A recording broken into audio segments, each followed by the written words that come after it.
Tonight on CBC Vancouver News. I don't know about other pharmacies, but we have plenty here. The scramble to get the shot. Okay, any questions or concerns? Nope. Thousands rushed to find the AstraZeneca vaccine at BC pharmacies. Also, That's it. That was it. A massive fire forces 100 people from their homes in Langley. And we, the jury, in the above entitled matter as to count 1, find the defendant guilty. Guilty, an ex-cop convicted of murder in the death of George Floyd. This is CBC Vancouver News.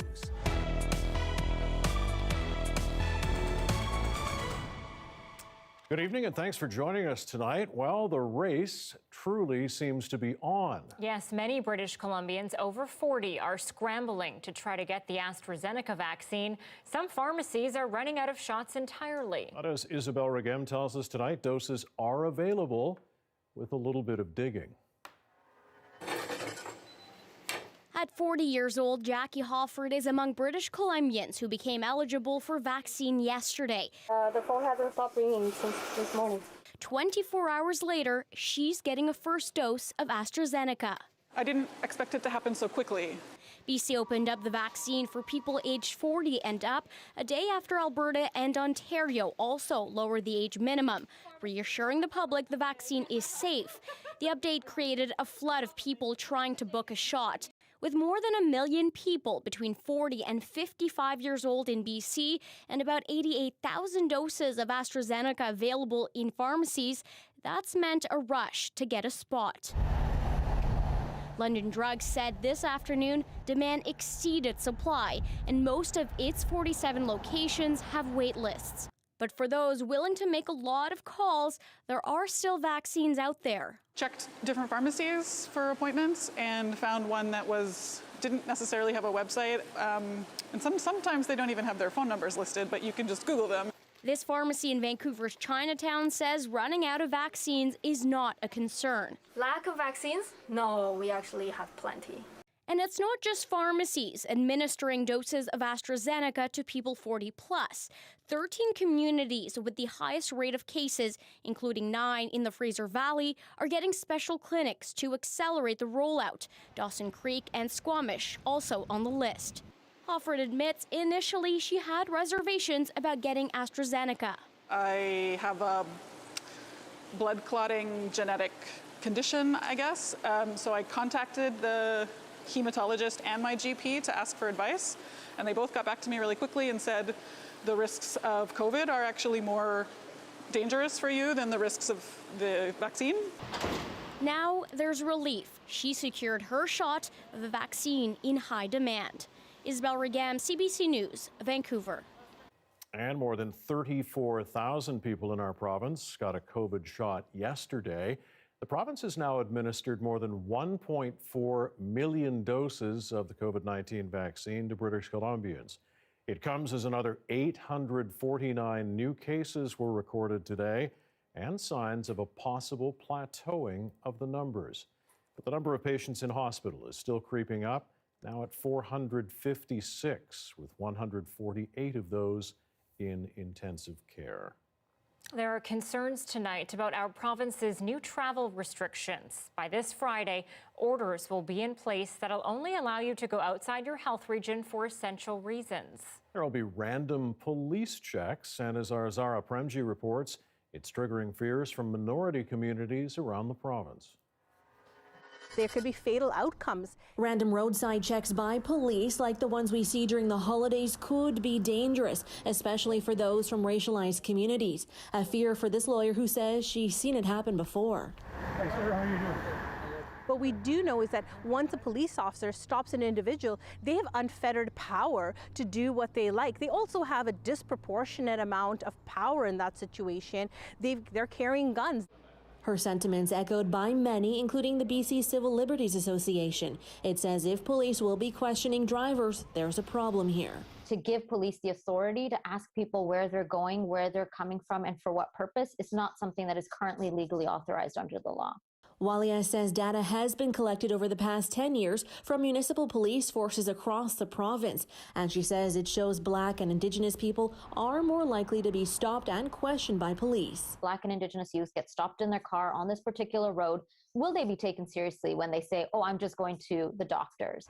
And for those who will be out driving, half of me is like it's to keep people safe and to stop people from getting sick, but at the same time, to those people who are immigrants or people who are just people of color in general, I think it's high risk for them. If my travel is not necessary, I'm okay to give me a ticket for the control the COVID-19. Even taking to social media to express their thoughts, including Sonny Dillon, who writes he fears cops like the one who randomly stopped him for a breathalyzer at a check stop will now use this new power in stride. That power can and is often abused, and is abused to a level where they can be, like I said before, there are, traumatic outcomes. And drivers have a simple, clear message for the province and police as they work on the plans before Friday. Make sure you're not biased. Just look at everyone. Just look at just make sure your community's safe. Well, I hope they do their job equally the way they've been taught. Now the questions remain as to whether police will be stopping just vehicle traffic or if they'll be checking on public transit as well. But the questions won't be answered until Friday by Premier Horgan. Zara Premji, CBC News, North Vancouver.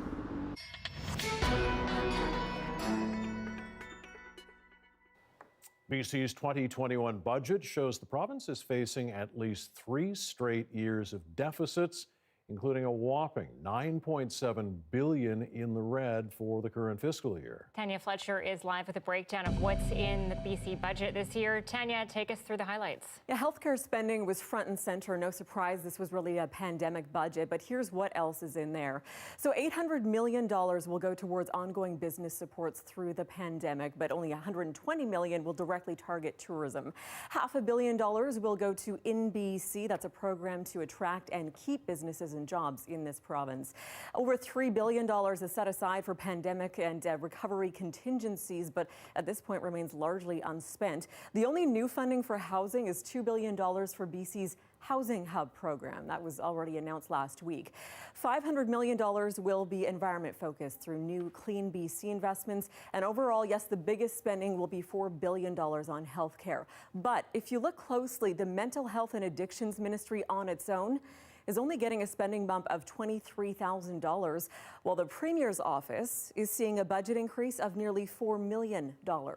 Here's the Finance Minister explaining why. As a government and as leader of this government, as Premier, it's really important that the Premier hear from British Columbians from all regions of the province, that he's able to engage with all stakeholders, and that he talks to regular British Columbians. And she adds mental health and addiction spending is actually under the wider umbrella of the Health Ministry. But here's some other highlights from the budget. So kids under the age of 12 will get to ride transit for free, as the NDP campaigned on. For the elderly, the senior supplement is going to double. The number of $10 a day daycare spots is also doubling, but those are still only prototype sites or pilot projects at this point. Also, 400 new childcare spaces will be specific for Indigenous families. And as promised, there will be a $175 per month increase in income and disability assistance. And finally, $300 million is being earmarked for Indigenous reconciliation. All right, Tanya, so what has the reaction been like to the budget? Well, it was relatively well received, although not by the opposition parties, unsurprisingly, but others have called it underwhelming. Many in the business community were hoping to see more dollars allocated for economic recovery. The Greater Vancouver Board of Trade gave this budget a B- report card. They say they didn't see a long-term economic vision that would fast-track BC to thrive after the pandemic. Where we were hoping that the government would go would be bolder in its vision, particularly around finance, tax, and regulatory reform. And these are the kind of measures that really would spur long-term investment and increase our competitiveness in a post-pandemic world.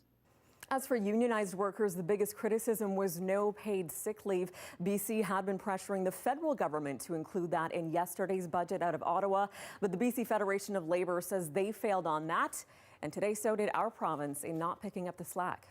They need to be nimble. They need to fill the gaps. I have no confidence the federal government will fix their program. So the provincial government needs to step up, make sure that we have safety for workers, make sure that we don't have transmission in workplaces, because workers face this untenable decision and the economic barrier to staying home. And lastly, there was also criticism that dollar figures for big infrastructure projects like the Massey Tunnel replacement were still not detailed in today's budget. Mike, Anita? Tanya Fletcher live for us tonight. Thanks, Tanya. Well, the pressure is rising in many parts of the province as people from the Lower Mainland look elsewhere for more affordable homes. And that includes Prince George, now the site of rising home values, bidding wars, and same-day sales. And as Andrew Kuryatta reports tonight, locals trying to enter the market are frustrated. It seems no matter what street you look at, there's a for sale sign on virtually every block in Prince George these days. But those signs are not staying up for long. The market is crazy. I've never seen it in my 14 plus years of being a real estate agent. I have never seen it in Prince George like this. Bidding wars, same-day sales, and soaring prices. Perhaps normal in Vancouver or Toronto, but virtually unheard of this deep into BC's interior. Take this single-family home. 4 years ago, it sold for $460,000. Now, we have it listed for $649,900. And Bredner says it's just a matter of days before it goes for even higher. Right now, in my real estate business, we're telling and guiding sellers to list, maybe slightly below what we think it'll go for in order to drive that competition. That has homeowners like Ken Chevalier considering cashing in. He's seen multiple neighbors move and recently got a phone call from a realtor. She said $725, and that's without even getting out of her car. But then you got to find something because your house is going to sell fast, and if you don't have anywhere to go. While $600,000 or $700,000 for a single-family home may seem like a steal in bigger cities, it represents a huge increase here. The average home price has risen by more than 17% over the past year, and sales are on pace to set a new annual record. It's a change for the city far removed from the frenzied housing market of the Lower Mainland. Prince George is a long day's drive from Vancouver, Edmonton, or Calgary. It's also never been a retirement destination like Kelowna or Vancouver Island, but it has enjoyed a steady economy, acting as an education and service center for other northern BC communities more tied to resource industries. The city even has a marketing campaign promising professionals the ability to own a home and a yard with easy access to urban and outdoor experiences. People are realizing that in Prince George we have space. Housing prices are lower. So coming here and being able to relocate, work from home. All of this can be frustrating for potential buyers. Morgan Denelick is looking for a new place for her family and says the process is disheartening. I feel like every time we go and look at a house, it's one of those things that should be exciting, but half the time I just walk away feeling disappointed, and I don't know about anyone else, but my wages haven't increased at all. And realtor Colin Bredner doesn't think prices are going to come down anytime soon. I think it's going to stay hot like this throughout the summer. Leading prospective buyers to ask the question, jump in now while they still can, or hope for a dip in the market and a more affordable home in the future. Andrew Kuryatta, CBC News, Prince George. Former Premier Christy Clark appeared today at the province's inquiry into money laundering in BC casinos. Clark told the Cullen Commission she didn't know the extent of the problem until 4 years after she formed government. Val Puri of our CBC Impact team followed the developments today and is live with us. Val, certainly a lot of interest in what the former premier had to say. It's probably the first time many British Columbians have actually taken notice of the proceedings. The inquiry has entered a new phase as it begins to hear from some top players in government. As for the former premier, she didn't say much. For the most part, Clark answered questions she wanted to be asked instead of those that were asked. Christy Clark fielded questions, including whether she was aware that bags of cash were being accepted at casinos, even though the money had been marked suspicious. She says she didn't know, not until 2015. That's when her government created the Joint Illegal Gaming Investigation Team, although the task force had been recommended by another inquiry into gaming 4 years earlier. Clark told the commission she wasn't aware bet limits had increased to as high as $100,000 per hand during her time in office. Law enforcement sets its own priorities, except where government is able to successfully influence them. But law enforcement did its job, and those wouldn't necessarily be the kinds of things that a premier is advised about on a daily basis. Clark also told the commission there are, quote, a lot of fingers in the pie when it comes to law enforcement of gambling between local police, RCMP, FinTrack, the regulatory branch, and the BC Lottery Corporation itself. Asked what actions her government took to clean up casinos, Clark repeatedly mentioned creation of the task force and pointed to mandate letters telling ministers to tackle money laundering. As for whether money laundering contributed to BC's soaring housing prices, the former premier suggested a strong economy, low interest rates, and BC's beautiful scenery are to blame. Mike, Anita? All right, Belle, thanks very much. Belle Puri with us live tonight. And we'll have more from the Cullen Commission for you throughout the week, including testimony from Shirley Bond, Lori Wanamaker, and Mike DeYoung. A condo development under construction in Langley has been destroyed by a huge fire. Fire broke out about 9:30 last night near 208th Street and 80th Avenue. Nobody was injured, but one nearby townhouse was destroyed. 3 other buildings were also damaged. The rubble was still smoldering today. Only 2 elevator shafts remain standing. The cause of the fire under investigation. Our investigators on scene probably over the next several days, working with the Fire Commissioner's office to try to determine that. The fire forced the closure of nearby Willoughby Elementary School today. With firefighters dealing with lingering hotspots, the school wasn't accessible. More gun violence in a public place in Metro Vancouver. More than 40 people witnessed a 20-year-old get shot to death at a Coquitlam Park last night. Police say the witnesses scattered from the scene when the shot was fired. Bailey McKinney's death is considered a targeted attack. The shooting happened at Coquitlam's Town Centre Park basketball court when it was still bright out around 6:30 p.m. Investigators are calling the brazen nature of the crime concerning. Now, we've spoken to some witnesses at the scene, but there were so many others. And I'm talking 40, 50, a lot of people there. Those people could very well be, Bailey's friends, right? We've spoken with some, we haven't spoken with 40 and 50, and we need to speak with all 40 and 50. Police asking any of the witnesses to come forward with information or video footage. Police will also increase patrols at park areas during the warm weather. Well, despite provincial health orders advising against mass gatherings, a lot of people flocked to Sunset Beach to celebrate 420. There have been no official outdoor events planned for 420 this year, but cannabis smokers and vendors showed up anyway at Sunset Beach for informal gatherings. The province has banned outdoor gatherings of more than 10 people in the same bubble, but attendees could be seen wearing no masks, sharing smokes, and forming clusters of over 10.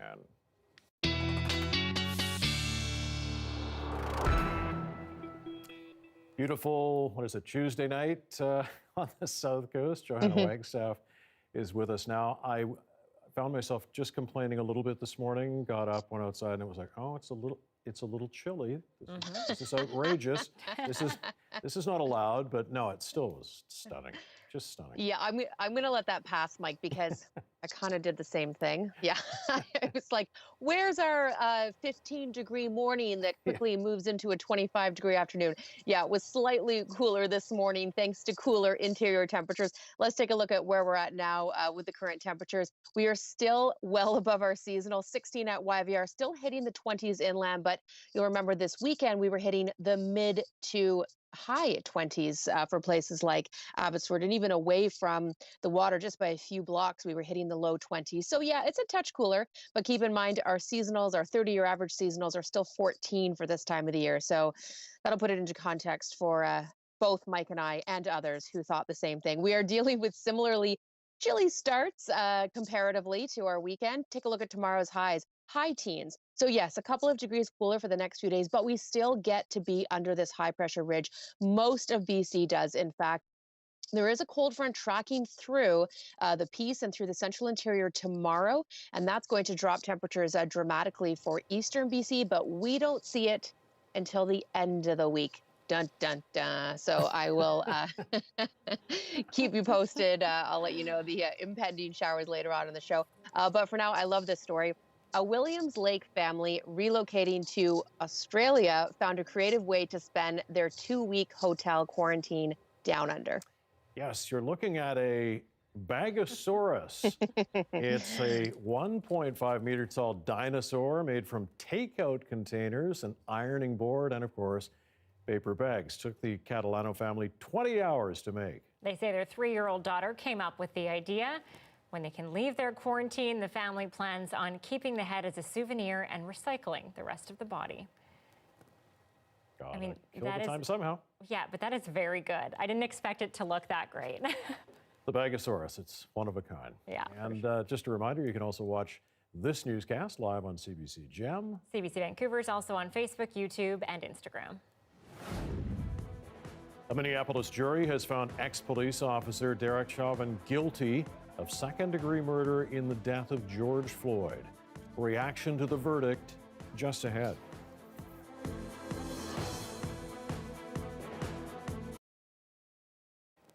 Thanks for staying with us during our commercial-free live stream.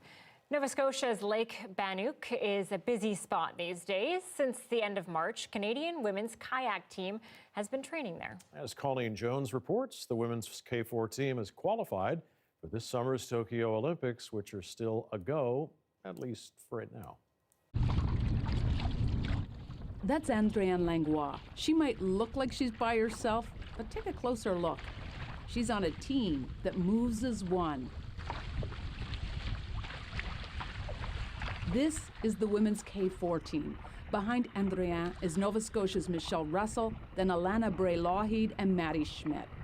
The pandemic has been an unusual time for everyone, and Olympians are no different. Their job is to train and compete in these most uncertain of times. But somehow, on the water, doing what they were born to do, things feel almost normal. It is beautiful. The preparation, especially with everything we've been through the last year, makes everything a little sweeter and just that much more exciting for what's to come.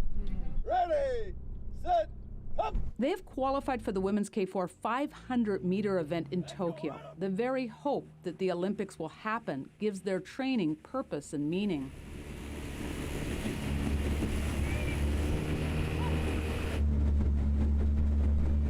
Really good at looking at the small picture and controlling what we can control on that day, because we've seen so many plans be planned out and then not happen, and we just have to keep that focus on how we get better each day. But I think every day we're just trying to enjoy. That's what COVID made us learn. I think it's enjoying every day, and we're really grateful that we can paddle today.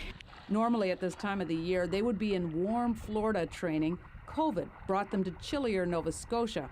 They hope their cold water training has benefits. We're going to be seeing the benefits pretty soon of training in cold water for 6-8 months of this year when we're usually in Florida, and it'll make us a lot stronger because the water is a lot heavier when it's that cold. This year has certainly brought out the resiliency, I think, in everybody, not just athletes. Athletes were pretty tough in general anyway. Nova Scotia's Chad Brooks is the national coach. Set up for the World Cup to see where we are versus the world. It's been a while since we've raced anybody internationally, so. May 7th for the World Cup in Hungary. And then we're going to come back here and train until Tokyo, I think. And you look a little perplexed when you're even saying that. It's just like you have to put an asterisk next to all your plans, just in case for COVID. Things may get canceled or may not go, so. But they are training like all the plans they've dreamed of will happen, especially that little event called the Olympic Games. Colleen Jones, CBC News on Lake Bannock. Beautiful spot, great place to be training as they prepare for the Tokyo Games. Gorgeous spot, absolutely. Okay, we'll be back in a few moments with more on the Derek Chauvin verdict in the murder of George Floyd. Stick with us.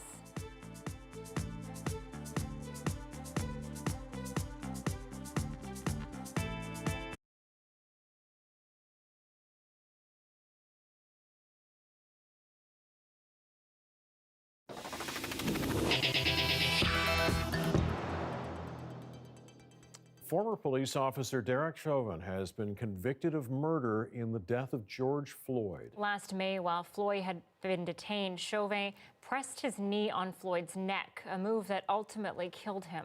Susan Ormiston is in Minneapolis tonight and brings us more on the death that reignited a global movement.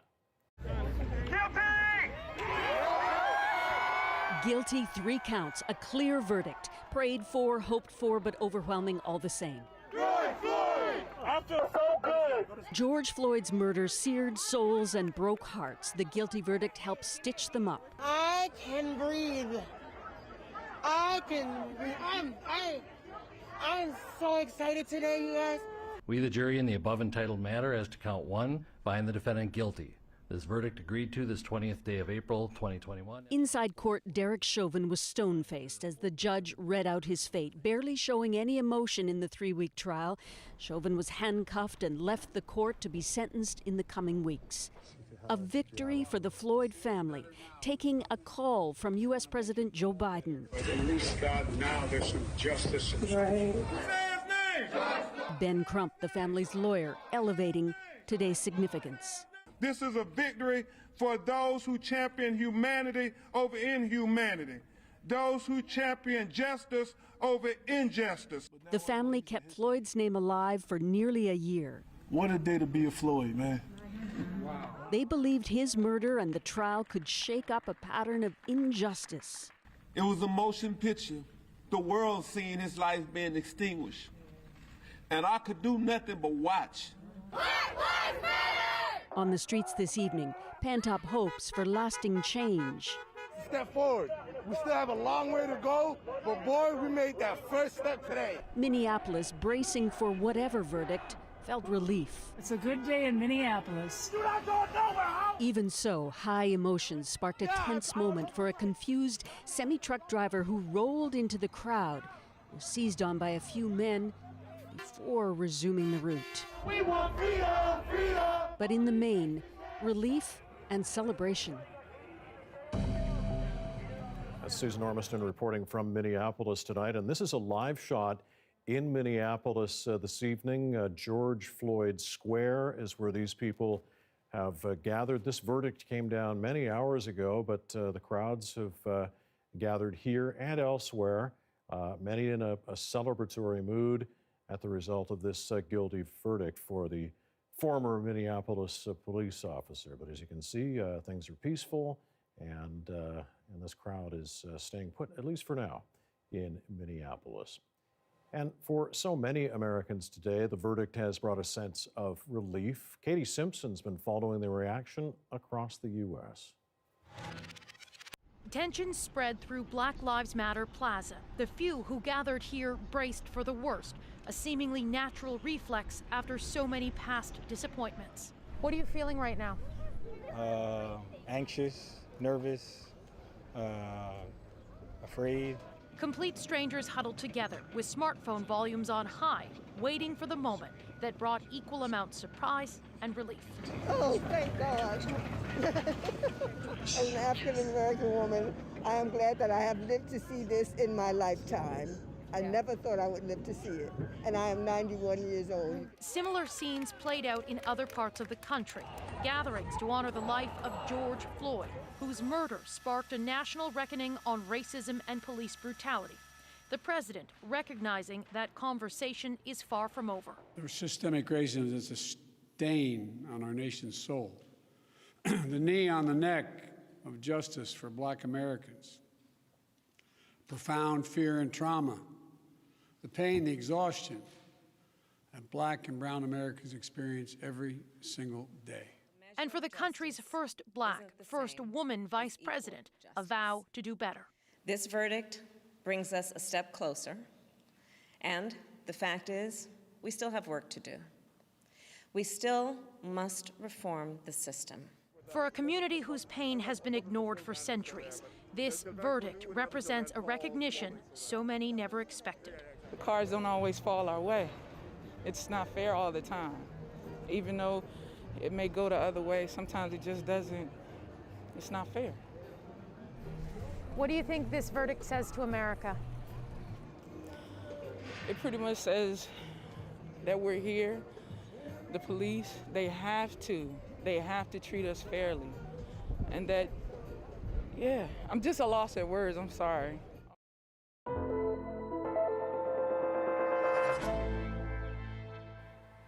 Hospitalizations in Alberta are creeping up, but with no new public health restrictions on the horizon, there are fears the situation could get worse. And as Carolyn Dunn explains, experts are warning the current wave can't be stopped with vaccines alone.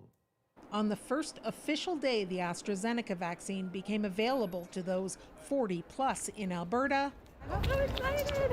Enthusiasm outstripped supply. They had to bring in more vaccine just for the walk-ins. More people over 40 booked appointments today than those over 55 did all of last week.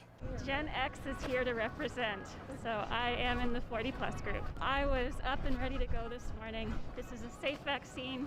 This is the time to do it. Shots in arms protects everybody. But will it be enough to stem a surge in the province where cases have been growing exponentially and hospitalizations and ICU admissions aren't far behind?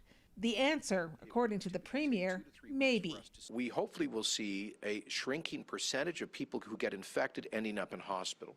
But it's still very critical. All we need to do is look at what's happening in Ontario. That is real. And if we don't all be careful, that could potentially happen in Alberta. Unlike other provinces, Alberta is rejecting official travel restrictions and is counting on people to follow current public health orders rather than imposing stricter ones. Some medical experts call that a mistake, saying the COVID-19 variants are in control. And short-term, Alberta can't vaccinate its way out of the current trajectory of the third wave, including Alberta's former chief medical officer of health. Those numbers continue to double every 9 to 11 days. It's just a matter of time until we're seeing exactly the same situation as we have in Ontario. Tens of thousands of Albertans are doing what they can, booking and lining up for whatever vaccine they're eligible for. Maybe give my mom a hug soon. Keeping their eye on the prize. Carolyn Dunn, CBC News, Calgary. People coming into Canada by air are required to check into a quarantine hotel until they clear a COVID-19 test. But anyone coming through a land border gets to skip the hotel and just quarantine at home instead. As Katie Nicholson tells us, though, that rule is pushing thousands of Canadians to find a loophole. The falls are usually the main attraction, but lately, travelers have been drawn here by a big COVID travel loophole for people entering Canada from the U.S. Take a look right over there. We've got one moving across the bridge carrying their bags. Greg Peacock has just visited his wife in L.A. Normally, he'd fly home to Toronto. Instead, he flew to Buffalo and took a cab to the bridge. Because I don't want to spend 3 days or whatever it is locked up in a hotel. Since federal quarantine hotel rules kicked in February, Canadians arriving by air are expected to check into a hotel for at least 3 days, with a price tag of nearly $2,000. But by land, it's a different story. If you have a negative test result and pass a rapid COVID test here, and have a quarantine plan worked out, you're good to go.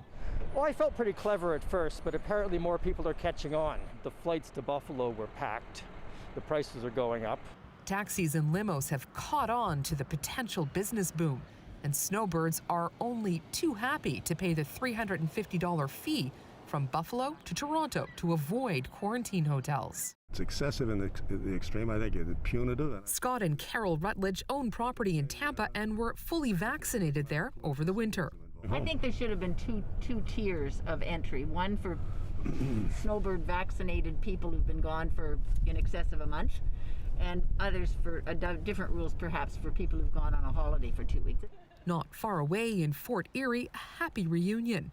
Boston law student Eric Noble Marks picked up, where else in a Tim Hortons parking lot, by Mom Allison. I mean, it's one thing to have to stay in a hotel for a few days. It's another thing to be on the hook for it. They'll quarantine together for the next 2 weeks and catch up. In 10 days, Eric will take this COVID test. Back in Niagara Falls, frequent border crossers fear a new, tougher set of rules for land crossings. I'm afraid, but I'll just deal with it. Whatever they come up with, I'll deal with it. For now, he's off to quarantine at home. Katie Nicholson, CBC News, Niagara Falls. Federal rules for most travelers entering the country have been extended to May 21st. International air passengers have to quarantine in an approved hotel at their expense for up to 3 days. Anyone entering by land is exempt from this rule. A heartbreaking moment for an Abbotsford nurse on the front lines of COVID-19, watching her ward swell with previously healthy patients and watching one taken out of ICU and on the mend take a turn for the worse. We'll speak to her next.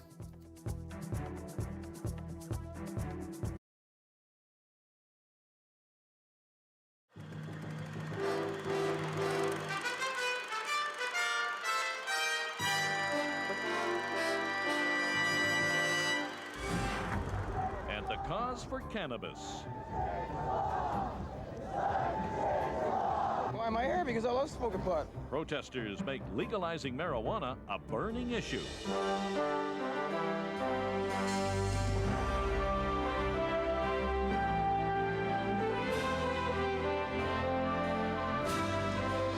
CBC Primetime News with Pamela Wallen and Peter Mansbridge. Many people admit they've smoked marijuana, from well-known personalities to plain ordinary folks. It's still illegal, of course, but hundreds of people gathered in Vancouver today to declare the law is out of touch and out of date. And as Ian Hannah-Mansing tells us, they made their point by breaking the law in the full view of the police. The message here was simple: legalize it. It's only a drop in the ocean, but the tide is coming in. Plant, it grows, grows in nature. So why can't we do it? Alcohol is the worst drug. Some here argued for the freedom to smoke. Others argued the benefits of making clothes from the marijuana plant. And a few simply argued. You've made it a moral issue. It's 4 times more renewable than trees. How about using it to make paper? What about that? Are you against that too? This rally comes as more and more government members admit to what some, at least, consider taboo. From the qualified response of a then presidential candidate, I experimented with marijuana a time or two, and I didn't like it, to the matter-of-fact admission of a provincial cabinet minister. And having had many of the same experiences at university that other people have had in my generation, yeah. This week, NDP MP Jim Fulton introduced a private member's bill in the House of Commons to legalize marijuana. But the government made it clear it will not be changing the law. As I said, I don't see the benefits of making that kind of product easier to get, particularly for young people. It was certainly easy to get here. Police watched the rally from a nearby hotel, but that's as close as they got. For a few hours at least, demonstrators enjoyed their dream, smoking openly, in public, without arrest. Ian Hannah-Mansing, CBC News, Vancouver.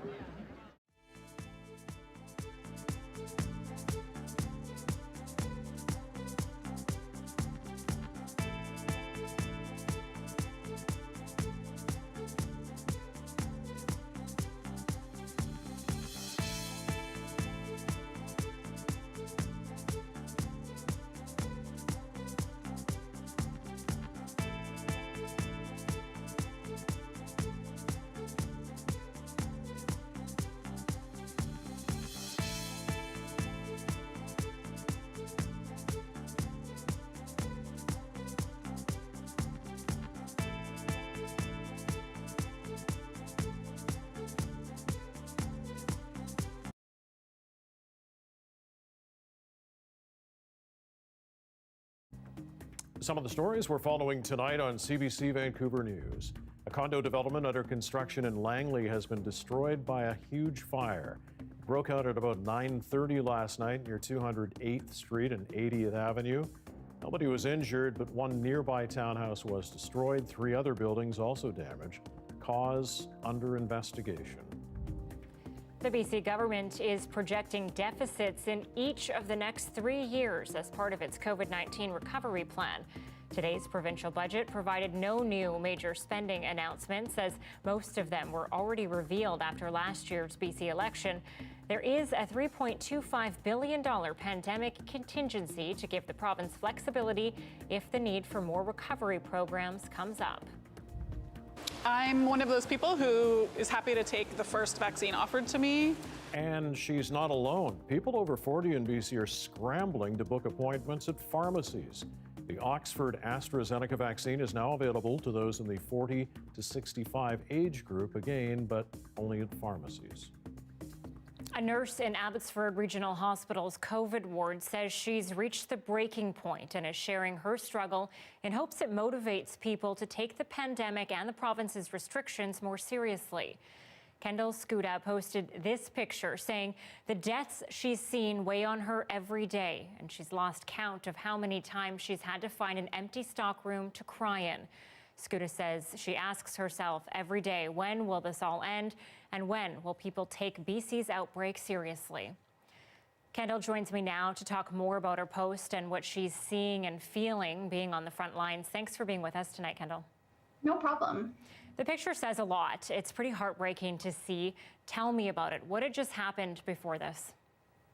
So we had a patient. He had recently come out of ICU. We thought he was doing better. I mean, usually when people come out of ICU, that's a good thing. We want that. And he seemed to be doing better and took a turn for the worse. And he, I think a lot of people talk about age with this, and they think everybody who's got COVID or is dying of COVID is old. And he wasn't even 60 years old. And so we watched as they tried to resuscitate him.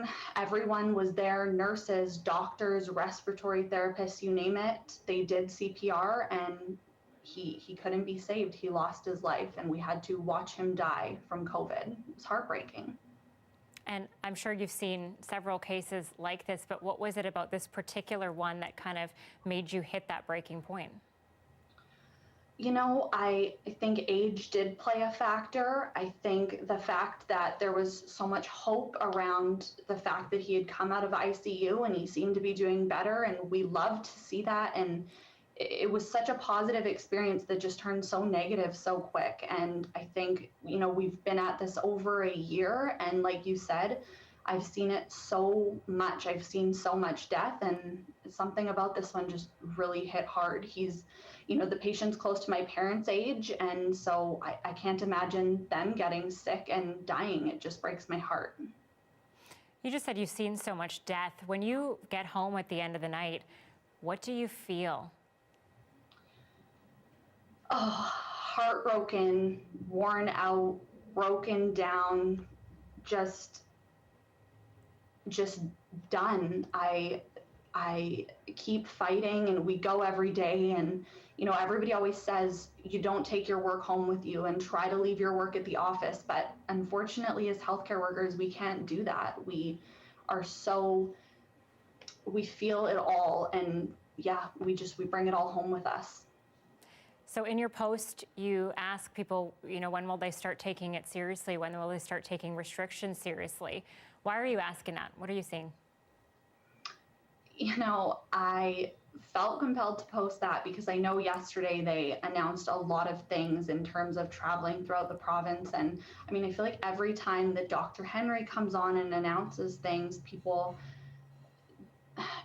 either argue it, or they want something different, or they just blatantly ignore the things that she's saying. And I just don't think people realize that these simple things that she's asking for, like wearing a mask and staying home and not traveling if you don't need to, really will fix the problem. It's very simple, small things to ask that would make a big difference. And I just wish more people were able to see that. Kendall Skuda is a nurse in Abbotsford in the COVID unit, also at the COVID testing site. Thank you for sharing your story tonight, Kendall, and hang in there. Thank you for all you do. Thank you so much for having me. Like Kendall, the pandemic has been an unprecedented challenge for most healthcare workers. But in Surrey, doctors and nurses have found a way to train for the unexpected. The Surrey Memorial Hospital Simulation Lab. The lab has been instrumental in training healthcare workers to handle the COVID-19 pandemic. From there, medical professionals can get trained on many procedures dealing with real COVID situations from the front lines. We took a look inside. So a simulation lab consists of a realistic looking patient room, similar to the one that I'm sitting in right now. And it has monitors, emergency equipment, and a mannequin that actually acts like a real patient. And so the mannequins can cry and blink, they can respond to care that's given by healthcare providers, and they can also speak.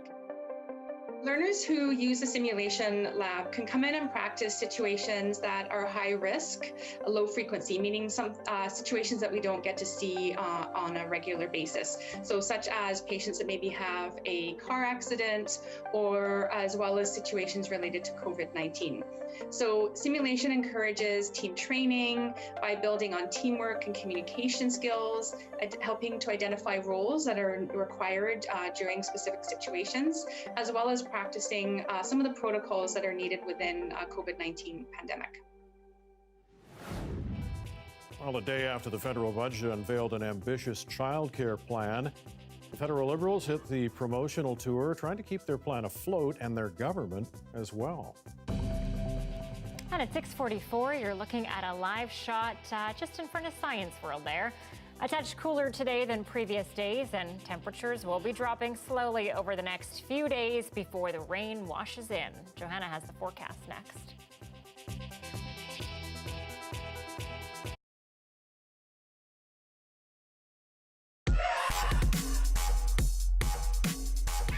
Before white corn can be used for corn soup, it must be thoroughly dried. The corn is picked in the late fall, the husk pulled back, then braided into 3-foot-long bunches and hung up to dry. Before white corn can be cooked into corn soup, it must first be put through a process called nixtamalization, or lying. Lye is an extremely strong acid found in hardwood ashes. Traditionally, this is what was used as it was abundant from campfires. This lying process softens the outer shell and allows the 2 black eyes found on each kernel of corn to be washed off after cooking. After the lying process, the corn needs to be washed thoroughly to remove any excess lye. Now you are ready to cook. Traditional lyed corn soup. Wash and put 1.5 quarts of lyed white corn in an 8-quart pot. Fill with water 3/4 full and cover. Bring to a boil and keep it a rolling boil for about 1.5 hours. Corn should open full. You may want to cook corn a while longer. If the corn is not fully open, stir occasionally. Do not let it stick to the bottom of the pot. While the corn is cooking, cut up 1.5 pounds of pork shoulder butt steaks into 3/4 square pieces. Do the same with 3/4 pounds of salt pork. Place meat in a separate pot and boil for 1 hour. Water should cover pork 4 inches or so. Add if necessary. You will need this for stock. After the corn opens, add the cooked pork along with the stock. Open 3 1-pound cans of dark red kidney beans and add. Add water to cover mixture 3 inches or so. Boil mixture for another 1.5 to 2 hours, adding water if necessary. Stir occasionally. Do not let it stick to the bottom of the pot. Remove and serve.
Meteorologist Johanna Wagstaffe joins us now with the forecast. Joe, I guess if we want to soak in those last few seconds of sunshine, we should probably do it today. We've got a couple more days, so no pressure. You can do it without feeling stressed out. We've got a couple more days before our ridge breaks down. Let me show you what it looks like over the next couple of days. Taking a look at the systems, our high pressure has been hanging on for 7+ days now. We had a little cold front sneak through the Kootenays over the weekend, and that's sending some cooler temperatures our way. We've got a little trough headed through Metro Vancouver tomorrow, and that'll bring some high cloud and a little more for Thursday. So mix of sun and cloud the next couple of days. Still feeling very summer-like. Check out that cold front headed to Prince George tomorrow night. It's going to move through the Peace region tomorrow, dropping temperatures 16 degrees. It's an Arctic front. Now, notice it doesn't actually get out towards the west coast, but what this does is open the door to systems. So this is the beginning of the end. But it doesn't make its way down in through Metro Vancouver, or the next system doesn't until Friday. So notice even Thursday, as that front gets into Kamloops and Cranbrook, we're still sunny on the coast. So we've got a Wednesday and a Thursday with above seasonal temperatures and sunshine before we see the next Pacific system roll in, bringing us back to seasonal. Wanted to show you the fire danger rating. Very much still something we're watching. You'll recall yesterday, the map for southern BC was very low to low. It took 24 hours of hot and dry conditions. And look at that, pockets of high already. So we'll be watching that the next couple of days with that hot and dry forecast still at play. A look at the big picture. I'm just pausing you Thursday. Notice those white temperatures sneaking down through the prairies and just inching into eastern BC. That's the Arctic front that's skimming eastern BC and then opening the door to the Pacific systems. And notice we've got blue colors in play through the weekend and into early next week. That's our seasonal air mass. Goodbye to the greens and yellows of the 20-degree temperatures. Here's how to look across the southern half of the province. Still possibly breaking records for Wednesday. Thursday, notice temperatures coming down slightly for the interior. And then by Friday, it'll be seasonal for everyone. There it is. That's what seasonal looks like. Friday, showers and a high of 14. Saturday looks at this point like a bit of a washout. We will need the rain at that point, but hoping for some sun on Sunday. I'll see what I can do. But yes, a couple more days to pretend it's July. Well, just to clarify, because Mike then said to me, oh, you weren't listening to her first forecast. I was listening. I simply meant that the temperatures are going to drop a little bit, and for me, tomorrow might be too cold. I like that you got in trouble. Yeah. This sounds like a retraction to me. That sounds like a full retraction. So yeah. Whatever. Thanks, Joe. You're welcome. Well, Prime Minister Justin Trudeau and Finance Minister Chrystia Freeland were out promoting the federal budget today. The Liberals' multi-billion-dollar spending plan includes $30 billion to create a national child care program. But as Olivia Stefanovich reports, the government is facing many questions. Childcare isn't just a moral argument anymore, it's also an economic argument. The day after promising a Canada-wide early learning and childcare system, the Prime Minister and Finance Minister found themselves defending the proposed program. The arrangement with each province and territory is going to depend on the bilateral negotiation, and it will vary from province and territory. By next year, the Liberal government wants to slash the price of regulated daycare in half, charging as little as $10 a day within 5 years. Ottawa would foot $30 billion to create the program, then more than $8 billion a year to keep it running. The Conservatives are skeptical. The Liberal Party of Canada has promised a national daycare plan 9 times. Even cats only have 9 lives. For it to work, provinces and territories also need to pay their share, and they have yet to be consulted. We have trouble with the federal government here that doesn't want to partner effectively on providing health care, so I'm very hesitant to give a blank check to the federal government already on a pronouncement pre-election. We need to sign the agreement that respect Quebec jurisdiction. The idea is based on Quebec's model, a province-wide daycare system that's currently facing a labor shortage.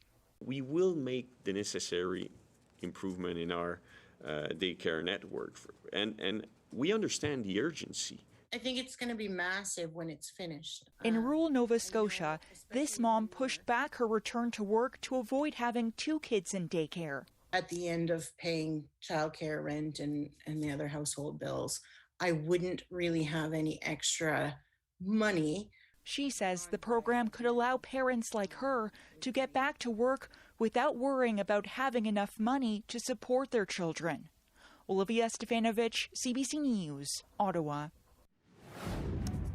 Well, if you've been working from home and maybe been missing that office vending machine, you might have missed out on some big changes at the office. The robot vending machine, next.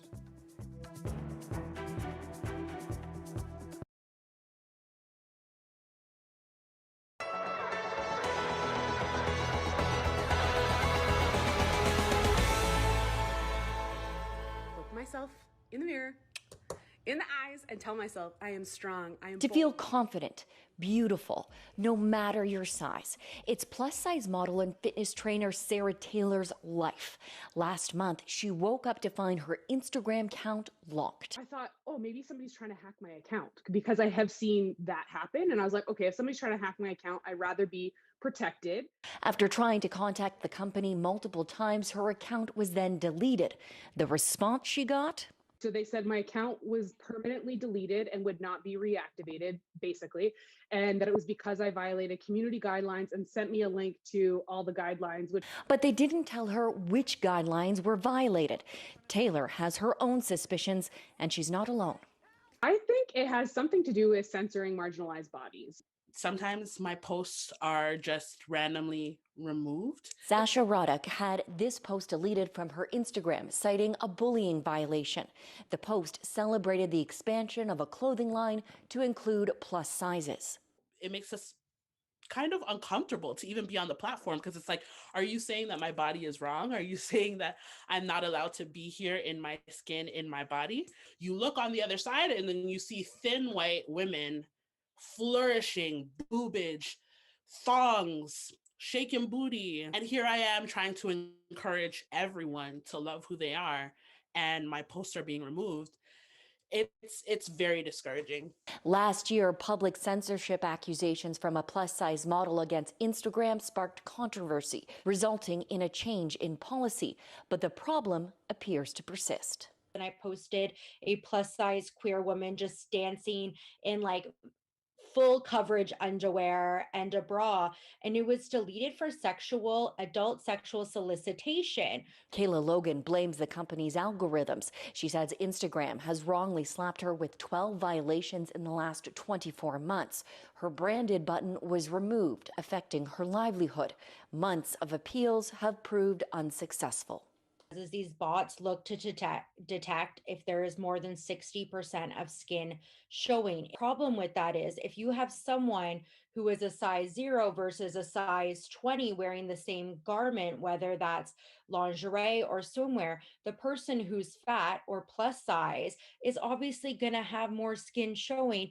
CBC Toronto reached out to Facebook, which owns Instagram, for answers. The posts and accounts for all 3 women we spoke to were reinstated. It feels so good, but also it feels like there needs to be a larger conversation, because this is a real problem. In a statement, a spokesperson says the content was incorrectly removed. We apologize for any inconvenience this has caused. Natalie Collada, CBC News, Toronto.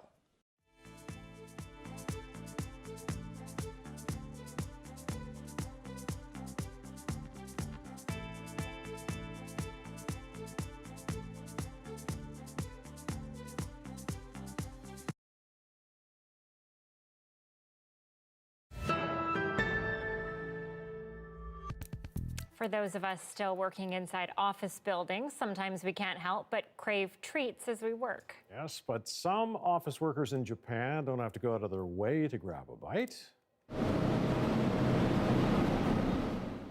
How about instead of a vending machine, the machine comes to you? This is what the 7-Eleven convenience chain is testing in Japan right now. Workers anywhere in the building place orders on their smartphones. Then the delivery robot gets loaded up and sent on its way, and there's no need to ask for help pushing the right floor buttons. The robot software is connected to the building's elevator system. That's the future. Yeah, well, I think it would work here. Should we put in a request? I think you should, yeah. Island Got a few chocolate bars, some chips. Exactly. Don't feel like getting up, going to the kitchen. Indeed. All right, just a quick reminder, you can always watch our newscasts online, cbc.ca/BC. Our next local news is right here at 11 o'clock. Denver is off tonight, and Isabel Regem is here after the National. But before we leave you tonight, how's that for a birthday present? Yeah, Charlotte England, who's a former nurse, turned 100 yesterday. And to celebrate, her friends and family threw this drive-by party at her seniors' residence in Delta, complete with balloons and cupcakes. She tells us she was treated like a queen. Happy birthday, Charlotte, and good night, everyone. Happy birthday, good night.